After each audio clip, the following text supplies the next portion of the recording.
নমস্কার সকলকে। আজ তোমাদের সাথে গণেশ চতুর্থীর দিনের ব্লগটা শেয়ার করব। অনেকটাই লেট হয়ে গেল, যেহেতু এটা একটু বড় ভিডিও করেছিলাম তাই জন্য এডিট করতে সময় লেগে গেল। তো সকাল সকাল ঘুম থেকে উঠেই আমি আগে ব্যালকনির সমস্ত গাছগুলোতে জল দিয়ে নিলাম, তারপর বসে পড়েছি ঠাকুরের সব বাসন নিয়ে মাজার জন্য। যেহেতু আজকে অনেকগুলো বাসন এক্সট্রা আমি ভেতর থেকে বার করেছি, তো সেই বাসনগুলোকে ভালো করে মেজে নিয়ে ব্যালকনিটা ভীষণ নোংরা হয়েছিল সেটাও পরিষ্কার করে নিয়েছি। এর মধ্যে ঘরে এসে দেখছি ও আবার ঘরটা ভালো করে মুছে দিচ্ছে। এখানে প্লিজ কেউ নেগেটিভ কমেন্ট করতে এসো না যে বরকে দিয়ে ঘর মোছাচ্ছ, যেহেতু সংসারটা আমাদের দুজনের, তাই আমরা দুজনেই মিলেমিশে কাজটা করে থাকি। তো তারপর আমি স্নান টান করে ভালো মতো রেডি হয়ে নিয়েছি। রেডি বলতে একটা সুতির শাড়ি পরেছি আজকে। সাধারণত না শাড়ি একদমই পরা হয় না, তাই ভাবলাম পুজো যখন আছে শাড়িটা পরে নিজেরও ভালো লাগবে। ফুল তুলে চলে এসেছি ঠাকুর ঘরে, এসে সমস্ত জোগাড় আস্তে আস্তে করে নিচ্ছি।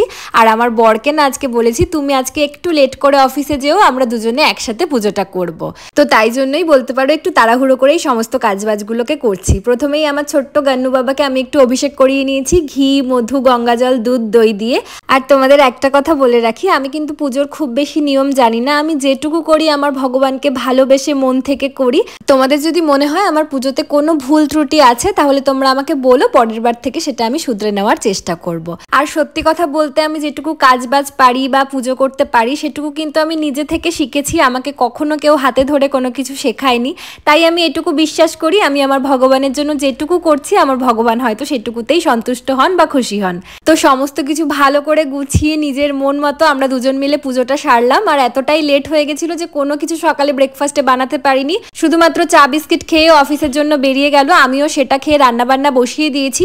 আর আমার বিধ্বস্ত অবস্থা তো তোমরা দেখতেই পাচ্ছ, একেই তো ভীষণ গরম আর তার মধ্যে কাজের তো কোনো শেষই নেই। বসে পড়েছি খাওয়া দাওয়া সারতে। আজ মেনুতে পুরোটাই ভেজ, কাঁকরোল ভাজা, বেগুন ভাজা, আলু, পনির, সয়াবিন দিয়ে একটা তরকারি।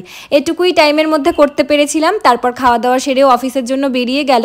আর সকাল থেকে যেহেতু এই শাড়িটা পরেছিলাম তাই শাড়িটাকে ভালো করে ধুয়ে দিলাম, রান্নাঘরের সমস্ত কাজবাজ সেরে নিয়ে।